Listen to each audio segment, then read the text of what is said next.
Мына суреттегі қылған танисыз ба? Иә, танимын. Шәмші Қалдаяқов. Танимын, Шәмші Қалдаяқов. Иә, Шәмші Қалдаяқов. Иә, Шәмші. Шәмші Қалдаяқов. Шәмші Қалдаяқов.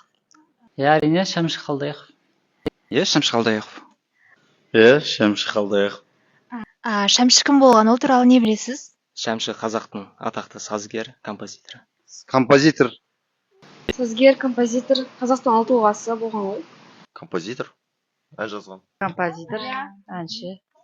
Ол қазақтың ұлы композиторы, әншісі болған. Сазгер, композитор болған. Атақты композитор, ән жазған. Қай ауданда дүниеге келген? Отырар ауданында дүниеге келген. Түркістан облысының тумасы. Оңтүстік Қазақстан облысы шығар. Білмеймін, оңтүстік Қазақстан да. Қызылорда емес па? Оңтүстіктікі болу керек. Отырар ауданы. Оңтүстік Қазақстан Отырар қаласы болу керек. Түркістан облысының Отырар ауданының тумасы. Қандай аспаптарда ойнаған? Аспап, мандолин аспабында ойнаған еді, сонымен әндерін жазған. Домбырада ойнаған көбінесе. Домбырада. Домбыра. Аспаптың атауын білмей тұрмын. Домбыра. Фортепиано және балалайка болу керек.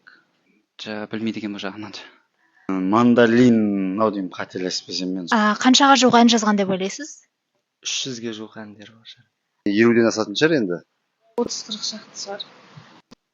200-300 шақты. Көп жазған, бірақ қанша екен точносын білмеймін. Жалпы білмеймін. 200-300 шығар. 200-300 жобасында ғой. Білмейді екен бұл. Бір ән айтып бере аласыз ба? Қазір білмей тұрмын әндерін сол. Келесі жолы айтып берейін.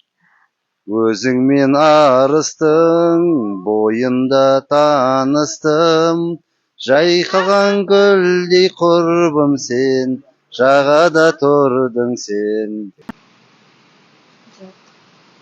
Жайраңдап жазда ағатын еді, есімде қайран сыр сұлу. Мен дауысым жоқ. Бір ән айтып бере аласыз ба?